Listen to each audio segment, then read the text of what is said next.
ಮುಂದಿನದಾಗಿ DSS ಸಂಘದ legend ಹಾಗೆ ನವ ಯುವತಿ, ಅದರ ಜೊತೆಯಲ್ಲಿ ಎಲ್ಲರನ್ನು ದಕ್ಷತೆಯಿಂದ ಲಾಠಿ ಏಟನ್ನು ಕೊಡ್ತಕ್ಕಂಥ ನಿಮ್ಮೆಲ್ಲರ ನೆಚ್ಚಿನ ಪ್ರೆಸಿಡೆಂಟ್ ಮೇಡಮ್ ಆಗಿರ್ತಕ್ಕಂಥ ಶ್ರೀಮತಿ ಸರಸ್ವತಿ ಮೇಡಮ್ ರವರಿಗೂ ನಿಮ್ಮನ್ನ ಕುರಿತು ಈಗ 2 ಮಾತುಗಳಲ್ಲಿ ಚಾಟಿ ಬೀಸಗಳಿದ್ದಾರೆ.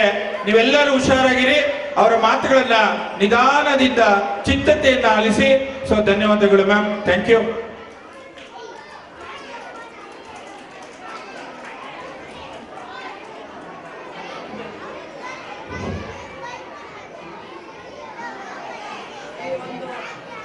ಮಹಾ ಸಂಭ್ರಮ ನಮ್ಮ ಶಾಲೆಯಲ್ಲಿ. ಇಲ್ಲಿ ಮಕ್ಕಳೇ ನಿಶ್ಶಬ್ದವಾಗಿರಿ. ನೀವೆಲ್ಲ ಚಿಕ್ಕವರಾಗಿದ್ದಾಗ ಹೇಗೆ ನಾವು ಇಲ್ಲಿ ಈ ಒಂದು ಸಮಾರಂಭವನ್ನ ಏರ್ಪಡಿಸಿದ್ವೋ ಅದೇ ರೀತಿ ಈಗ ನಮ್ಮ ಹಿಂದಿನ ವಿದ್ಯಾರ್ಥಿಗಳು ಇಲ್ಲಿ ಓದಿ ಮುಂದೆ ಬಂದು ಅವರ ಒಂದು ಅಭಿಮಾನವನ್ನ ತೋರಿಸೋದಕ್ಕೋಸ್ಕರ ಮಾಡಿರ್ತಕ್ಕಂಥ ಈ ಒಂದು ಸಮಾರಂಭ ಮಹಾ ಸಮಾರಂಭ. ಈ ಸಮಾರಂಭಕ್ಕೆ ನನ್ನ ನೆಚ್ಚಿನ ವಿದ್ಯಾರ್ಥಿಗಳು, ನಾನು ಮೊದಲನೇ ಬ್ಯಾಚಿಂದ ನಾನು 2000 ರಿಟೈರ್ಡ್ ಆದಾಗ ಅಲ್ಲಿವರೆಗೂ ಬಂದಿರತಕ್ಕಂಥ ಎಲ್ಲ ಹಳೆ ವಿದ್ಯಾರ್ಥಿಗಳು, ಮತ್ತೆ ನನಗೆ ಚಿರಪರಿಚಿತರಾಗಿರುವ ಈ ಬಡಾವಣೆಯ ಪೋಷಕರು, ನನಗೆ ಎಲ್ಲರಿಗೂ ಗೊತ್ತಿರುತ್ತೆ. ಸಾಮಾನ್ಯವಾಗಿ ಗೊತ್ತಿಲ್ಲದವರು ತುಂಬಾ ವಿರಳ. ಯಾಕೆಂದ್ರೆ ನಾನು ಪಾಠ ಮಾಡಿದ್ದೇ ಅಲ್ಲ, ಕೆಲವು ವಿಷಯಗಳಲ್ಲಿ ಇಲ್ಲೆಲ್ಲದಕ್ಕೂ ನಾನು ಭಾಗಿಯಾಗ್ತಿದ್ದೆ. ಅದರಿಂದ ಶ್ರೀರಾಮಪುರ ಬಡಾವಣೆಯಲ್ಲೇ ಇದ್ದಿದ್ರಿಂದ ನನಗೆ ಎಲ್ಲರೂ ಚಿರಪರಿಚಿತರು. ನಮ್ಮ ಹಳೆ ವಿದ್ಯಾರ್ಥಿಗಳು ಈ ಸಮಾರಂಭವನ್ನು ತುಂಬಾ ವಿಜೃಂಭಣೆಯಿಂದ ಮಾಡಬೇಕು ಅಂತ ಹೇಳಿ ಅವರು ಒಟ್ಟುಗೂಡಿ ಸ್ನೇಹ ಸಮ್ಮೇಳನ, ಅವರೆಲ್ಲರೂ ಸ್ನೇಹಿತರಾಗಿ ಬಂದು ಇದನ್ನು ಆಚರಿಸ್ತಾ ಇರೋದು ನನಗೆ ತುಂಬಾ ಸಂತೋಷವಾಗ್ತಿದೆ. ಅವರು ದೇವರು ಇನ್ನೂ ಹೆಚ್ಚಿನ ಅವಕಾಶವನ್ನು ಕಲ್ಪಿಸಿಕೊಡ್ಲಿಕ್ಕೆ ಅವಕಾಶ ಮಾಡಿಕೊಡ್ಲಿ ಅಂತ ಹೇಳಿ ನಾ ಈ ಸಂದರ್ಭದಲ್ಲಿ ಅವರೆಲ್ಲರಿಗೂ ನನ್ನ ಆಶೀರ್ವಾದವನ್ನು ಮೊದಲು ಮಾಡ್ತೀನಿ. ನಮ್ಮ ಸಂಘ ದೀನ ಸೇವಾ ಸಂಘ ಅಂತ ನಿಮ್ಮೆಲ್ಲರಿಗೂ ಗೊತ್ತು. ಈ ದೀನ ಸೇವಾ ಸಂಘ ದೀನ ದಲಿತರಿಗಾಗಿ ಪ್ರಾರಂಭ ಮಾಡಿದ, ಸ್ಥಾಪನೆ ಆಗಿದ್ದ ಒಂದು ಸಂಘ. ಇದರಿಂದ ಈ ಬಡಾವಣೆಯಲ್ಲಿ ಅಂದ್ರೆ ಶ್ರೀರಾಮಪುರನೇ ಅಲ್ಲ, ಶೇಷಾದ್ರಿಪುರನು ಹಿಂದುಳಿದ ಮಕ್ಕಳು, ಹಿಂದುಳಿದ ವರ್ಗದವರು, ಕಾರ್ಮಿಕರು ಹೆಚ್ಚಾಗಿರ್ತಕ್ಕಂಥ ಸ್ಥಳದಲ್ಲಿ ಶಾಲೆಗಳನ್ನು ಪ್ರಾರಂಭ ಮಾಡಿದ್ರು. 1930ರಲ್ಲಿ ಸಾಯಂಕಾಲ ಮಾತ್ರ ಪಾಠಗಳನ್ನು ಮಾಡ್ತಾ ಇದ್ರು.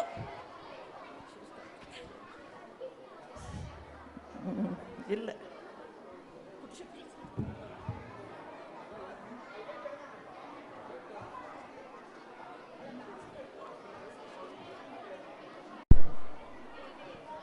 ಸಾವಿರದ 1932ರಲ್ಲಿ ನಮ್ಮ ಈ ಒಂದು ಸೇವಾಶ್ರಮ, ಲೇಬರ್ ಫೆಲೋಶಿಪ್ ಸೆಟ್ಲ್ಮೆಂಟ್ ಎರಡನ್ನೂ ಪ್ರಾರಂಭ ಮಾಡಿ ಅಲ್ಲಿ ಹಗಲಿನ ವೇಳೆ ಓದದೇ ಇರ್ತಕ್ಕಂಥ ಹಿಂದುಳಿದ ಮಕ್ಕಳನ್ನ ಕರ್ಕೊಂಬಂದು ಮನೆಯಿಂದ ಕರ್ಕೊಂಬಂದು ಪಾಠ ಮಾಡಿದ್ರು. ಮೇಜರ್ ಟಿ ರಾಮಚಂದ್ರ ಜಿ ಅನ್ನೋರು ಇದನ್ನ ಪ್ರಾರಂಭ ಮಾಡಿದ್ರು. ಅವರ ಉದ್ದೇಶ ಒಂದೇ, ಎಲ್ಲರಿಗೂ ವಿದ್ಯಾಭ್ಯಾಸ ಬೇಕು, ಎಲ್ಲರೂ ವಿದ್ಯಾವಂತರಾಗಬೇಕು, ಎಲ್ಲರೂ ಸಮಾಜದಲ್ಲಿ ಸಮನಾಗಿ ಬಾಳಬೇಕು ಅಂತ ಹೇಳಿ ಒಂದೇ ಒಂದು ಅವರು ಧ್ಯೇಯ ಇದ್ದಿದ್ದು. ಅದನ್ನು ಸಾಧಿಸಬೇಕು ಅಂತ ಶಾಲೆಗಳನ್ನು ಪ್ರಾರಂಭ ಮಾಡಿದ್ರು. ಆ ಪ್ರಾರಂಭ ಮಾಡಿದ ಶಾಲೆಯಲ್ಲಿ ನಮ್ಮ ಕನ್ನಡ ಶಾಲೆ 62-63ರಿಂದ ಇಲ್ಲಿ ಕನ್ನಡ ಶಾಲೆ ಪ್ರಾರಂಭ ಆಯಿತು. ನಾನು 63ಕ್ಕೆ ಬಂದೆ. 64ರಲ್ಲಿ ನನಗೆ ಇಲ್ಲಿ ಅಪಾಯಿಂಟ್ಮೆಂಟ್ ಕೊಟ್ಟರು. ಆ ಮಕ್ಕಳು, ಅಲ್ಲಿ ಇರ್ತಕ್ಕಂಥ ಮಕ್ಕಳು ನನ್ನ ಮೊದಲನೇ ಬ್ಯಾಚ್. ಅವ್ರನ್ನೆಲ್ಲ ಎಷ್ಟು ಮುದ್ದಾಗಿ, ಅಂದರೆ ತುಂಬ ಸ್ಟ್ರಿಕ್ಟ್ ಆಗಿದ್ರು ಅವರು ಓದಬೇಕು ಅನ್ನೋ ಒಂದೇ ಉದ್ದೇಶ ನನಗೆ. ಯಾಕಂದ್ರೆ ಅವ್ರ ತಂದೆ ತಾಯಿ ಯಾರು ಓದಿಲ್ಲ, ಏನೋ ಒಬ್ಬೊಬ್ರು ಓದಿರೋರು, ಉಳಿದವರೆಲ್ಲ ಓದದೇ ಇರೋರು. ಅವ್ರು ಹೇಳಿದ್ರು, కర్కొమని బిట్టు బాగా రెండు దాచమ్మ రెండు ఇయ్యಮ್ಮ ಪಾಠಂ ಚೊಪ್ಪಿಯಮ್ಮ 4 ಅಕ್ಷರ ಕಲೀಲಿ ಅಂತ ಹೇಳಿ ಬಿಟ್ಟು ಹೋಗ್ತಕ್ಕಂಥ ಒಂದು ಸ್ಥಿತಿ. ಆ ಒಂದು ಅವಧಿಯಲ್ಲಿ ಅವರೆಲ್ಲ ಬಂದು ಸೇರಿದವರು. ನಂತರ ಇವರೆಲ್ಲ ಬಂದದ್ದು ಹಾಗೇನೆ. ಇಲ್ಲಿರ್ತಕ್ಕಂಥ ಮಕ್ಕಳು ತುಂಬ ದಿನ ಸೇವಾಶ್ರಮ ಶಾಲೆಗೆ ಬಂದಿದ್ದು ಹಾಗೆ.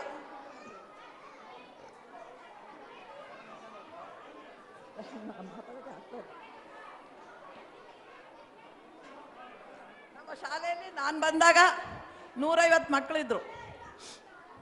1ರಿಂದ 3ನೇ ತರಗತಿವರೆಗೂ ಇತ್ತು. ಕನ್ನಡ ಶಾಲೆಯಲ್ಲಿ, ತಮಿಳು ಶಾಲೆಯಲ್ಲಿ ಒಂದು ಸ್ವಲ್ಪ ಹೆಚ್ಚಿಗೆ ಇದ್ದರು. ಈ ಸೇವಾಶ್ರಮದಲ್ಲಿ ಹೈಸ್ಕೂಲ್ ಇತ್ತು. ಹೈಸ್ಕೂಲು ಮತ್ತು ಕನ್ನಡ ಶಾಲೆ ಒಂದೇ ವರ್ಷದಲ್ಲಿ ಪ್ರಾರಂಭ ಮಾಡಿದ್ರು.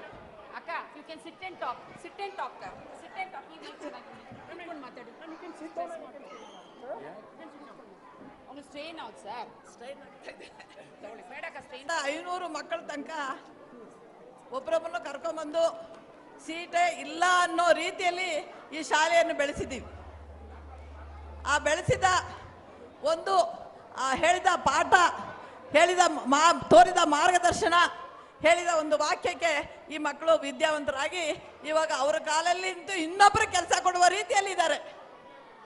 ಅದು ತುಂಬ ಸಂತೋಷದ ಒಂದು ವಿಷಯ.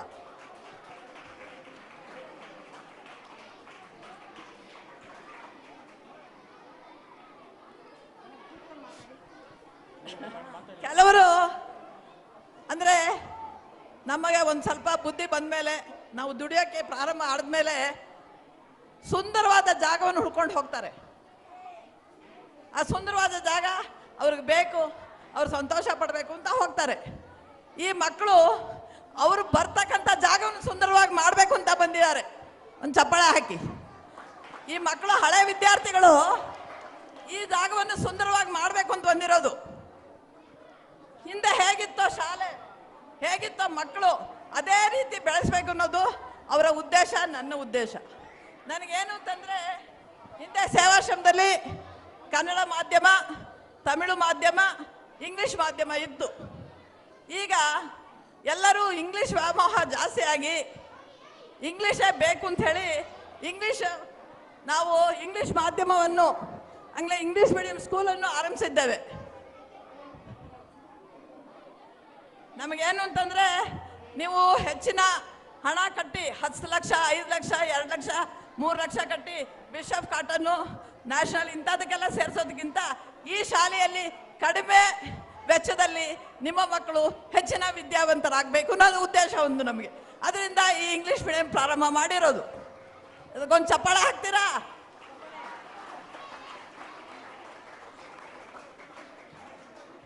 ಹಿಂದೆ ಶಿಕ್ಷಕರು ಮಕ್ಕಳಿಗಾಗಿ ಶಿಕ್ಷಕರಿದ್ರು, ಮಕ್ಕಳಿಗಾಗೇ ಶಿಕ್ಷಕರಿದ್ರು.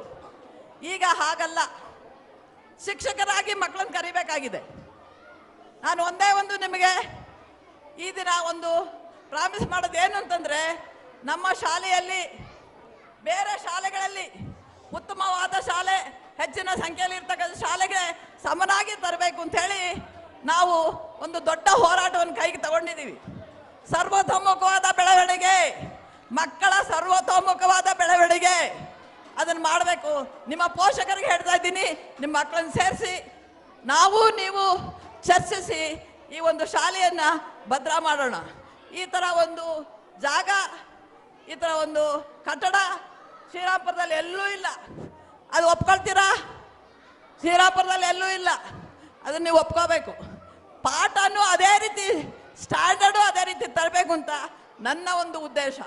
ಅದನ್ನು ಖಂಡಿತ ತರ್ತೀವಿ. ನಿಮ್ಮ ಪ್ರೋತ್ಸಾಹ, ನಿಮ್ಮ ಬೆಂಬಲ ಇರಬೇಕು.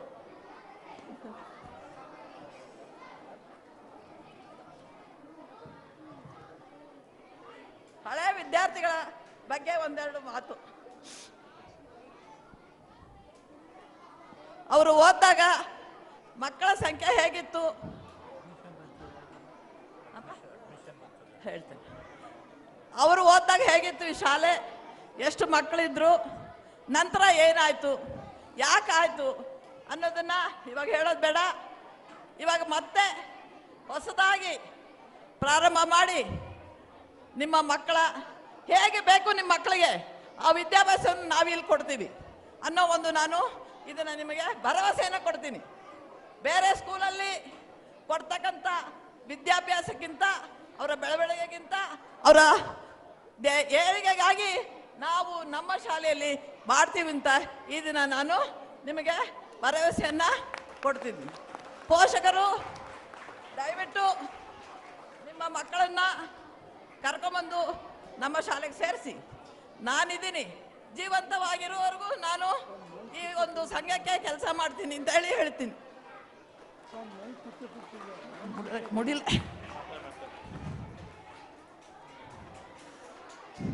ಈ ಹಳೆ ವಿದ್ಯಾರ್ಥಿಗಳು ಅವರ ಒಗ್ಗಟ್ಟು, ಅವರ ಹುಮ್ಮಸ್ಸು, ಅವರ ಧ್ಯೇಯ, ಅದನ್ನೆಲ್ಲ ನಾನು ನೋಡ್ತಾ ಇದ್ರೆ ಏನಪ್ಪ ನಾವು ಅದೃಷ್ಟ ಮಾಡಿದ್ವಿ, ಇಂಥ ಮಕ್ಕಳು ಇದ್ದಾರ, ಪ್ರಪಂಚದಲ್ಲಿ ಇಂಥ ವ್ಯಕ್ತಿಗಳು ಇದ್ದಾರ ಅನ್ನೋಂಗೆ ಅವರು ಕೆಲಸ ಮಾಡ್ತಾ ಇದ್ದಾರೆ.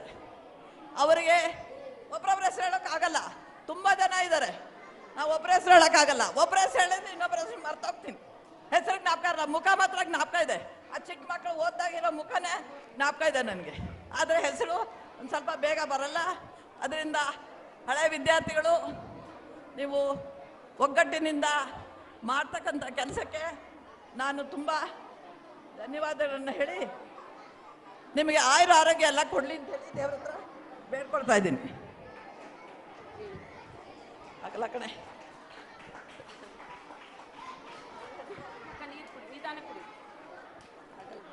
ನಿಮ್ಮನ್ನೆಲ್ಲ ಕುರಿತು ಅವ್ರಿಗೆ ತುಂಬಾ ಉತ್ಸುಕರಾಗ್ಬಿಟ್ಟಿದ್ದಾರೆ.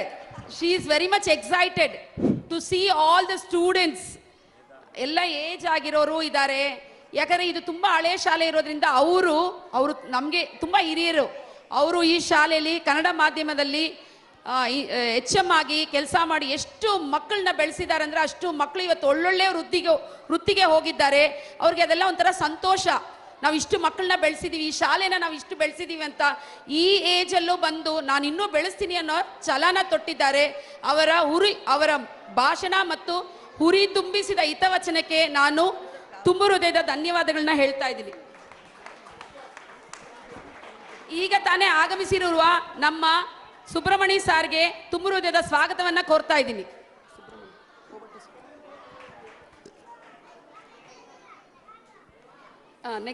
ನೆಕ್ಸ್ಟ್ ನಮ್ಮ ಜನರಲ್ ಸೆಕ್ರೆಟರಿ ಅವರು ಈ ಕ್ರೌಡ್ ಅನ್ನು ಕುರಿತು ಮಾತಾಡಬೇಕು ಅಂತ ಕೇಳ್ಕೊಳ್ತಾ ಇದ್ದೀನಿ.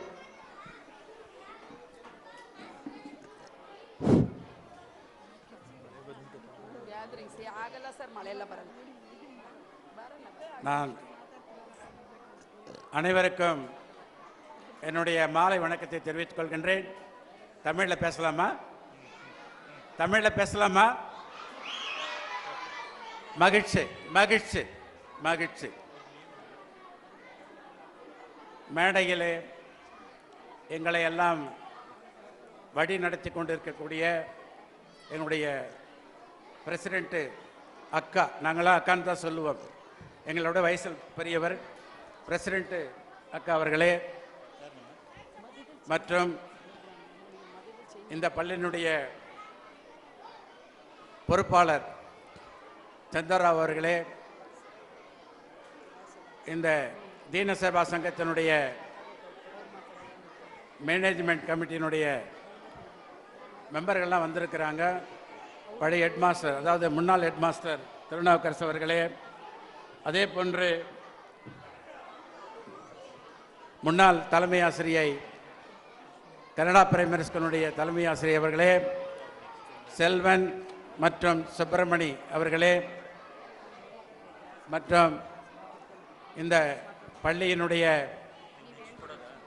உயர்நிலை பள்ளியினுடைய தலைமை ஆசிரியர் அவர்களே, கன்னட பள்ளியினுடைய தலைமை ஆசிரியர் அவர்களே, ஆங்கில பள்ளியினுடைய தலைமை ஆசிரியர் அவர்களே, மற்றுமுள்ள ஆசிரியர் பெருமக்களே, முக்கியமாக இங்கே வருகை தந்திருக்கக்கூடிய நம் அழைப்பை ஏற்று வருகை தந்திருக்கக்கூடிய பெற்றோர்களே, இந்த பள்ளியிலே பயின்று இங்கே இந்த விழாவினை பொறுப்பேற்று நடத்தி கொண்டிருக்கக்கூடிய முன்னாள் மாணவ மணிகளை என்று சொன்னால் தப்பாகாது, முன்னாள் மாணவர்கள், இங்கே நாம் எல்லாம் இந்த நிகழ்ச்சியை ரசித்து கொண்டிருக்கின்றோம், மகிழ்ந்து கொண்டிருக்கிறோம் என்ற காரணம் அவங்களால் தான். அந்த இங்கே வருகை தந்திருக்கக்கூடிய முன்னாள் மாணவர் அவர்களே, மற்றும் நம்முடைய அக்கா சொன்னது போல் அவங்களுடைய பேட்ச் 71வது வருஷத்தில் படித்த பேட்ச் மாணவர்கள்லாம் முன்னாள் மாணவர் வந்திருக்கிறார்கள். அவர்களுக்கும் முக்கியமாக மாணவமணிகள், வருங்கால பிரஜைகள், உங்கள் அத்தனை பேருக்கும் இந்த மாலை நேரத்திலே மற்றொரு முறை வணக்கத்தை தெரிவித்துக் கொள்கின்ற. நான் அதிகமாக பேசலை, ஏன்னா நீங்கள் ஆவலோடு எதிர்பார்த்து கொண்டிருக்கக்கூடிய கலை நிகழ்ச்சிகள் இருக்கிறது. இந்த ஆண்டு விழாவை நாங்கள் ஏற்பாடு பண்ணலை, எங்கள் சார்பாக முன்னாள் மாணவர்கள் ஏற்பாடு செய்து கொண்டு இருக்கிறார்கள். அவர்கள்தான் ஏற்பாடு செய்கிறார்கள். எங்களுடைய அக்காவினுடைய தலைமை, எங்களை தலைமை தாங்கி வழிநடத்தி கொண்டு இருக்கக்கூடிய திருமதி சரஸ்வதி அக்கா அவர்கள் கைட்லைன்ஸ் வழி பிரகாரம் அவர்கள் இந்த ஏற்பாடு செய்திருக்கிறார்கள். மிகவும் மகிழ்ச்சியாக இருக்கிறது, எங்களுக்கும் மகிழ்ச்சியாக இருக்கிறது. நீங்களும் மகிழ்வீர்கள் என்று நம்புகின்றேன். குழந்தைகள் எல்லாம் மிகவும் ஆசையாக இருக்கிறார்கள் இங்கே டான்ஸ் பண்ணுறதுக்கு. பெற்றோரும் அதை காண ஆவலாக இருக்கிறார்கள்.